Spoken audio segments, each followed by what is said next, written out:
Dan selamat pagi my friend, Assalamualaikum warahmatullahi wabarakatuh. Jadi IHSG pada perdagangan kemarin turun lumayan dalam, silahkan ditampilkan dulu Bapak Fajar. Ya, jadi sebenarnya kemarin turunnya itu di luar prediksi BMKG ya. Jadi saya pikir cuma turun maksimal 2% gitu ya, tapi kemarin turun hampir 5% lebih ya, walaupun closingnya di 4,57. Jadi IHSG kemarin turun 4,57%, sementara LQ45-nya 4,11% dan asing net sell 118 bio pada perdagangan kemarin.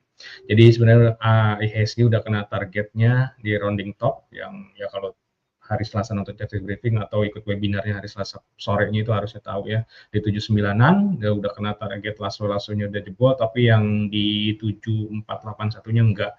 Kemarin IHSG lowesnya di 7486, jadi nggak sempat bikin lower low, namun di saat ini IHSG sudah membentuk atau berada di level oversold, juga jauh di bawah lower Bollinger Band, jadi kelihatannya ada potensi untuk rebound dulu.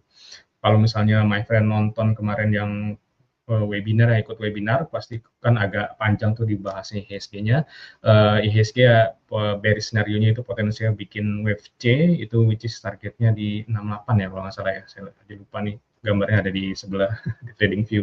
Jadi kelihatannya turunnya beberapa hari ini dari 8437 itu kelihatannya bikin wave 1, dan setelah itu ada potensi untuk rebound dulu bikin wave 2. Target-targetnya kemana? Ke sini 7835, 7947, 8060, atau ada di gap dan di EMA 200 ya, itu level-levelnya. Gapnya itu di sekitar 7940-an, EMA 200-nya di 8040. Jadi jangka pendek kita expect setelah dia mencapai level oversold ada seenggaknya rebound dulu sebelum nanti kelihatannya ada potensi koreksi lagi.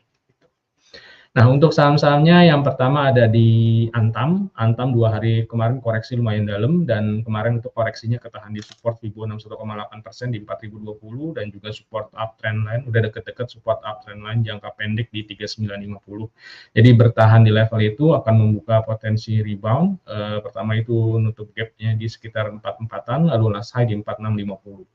Resisten ada di 4250 dan 4450, support di 3850 dan 3720. Lalu selanjutnya ada di Indika. Indika pada perdagangan kemarin sempat melemah di 3.600, tapi closingnya di 3.900, jadi dia bikin hammer di support yang sebelumnya menjadi resisten ada di 3850-an.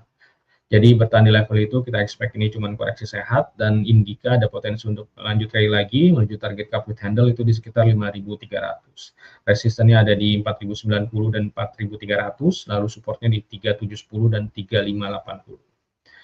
Lalu yang terakhir ada di SMDR. SMDR juga kemarin turun 5,6%. Jadi koreksinya itu ketahan di sekitar support Fibo 38,2% di 388, dan juga support up channel-nya di sekitar 390-an.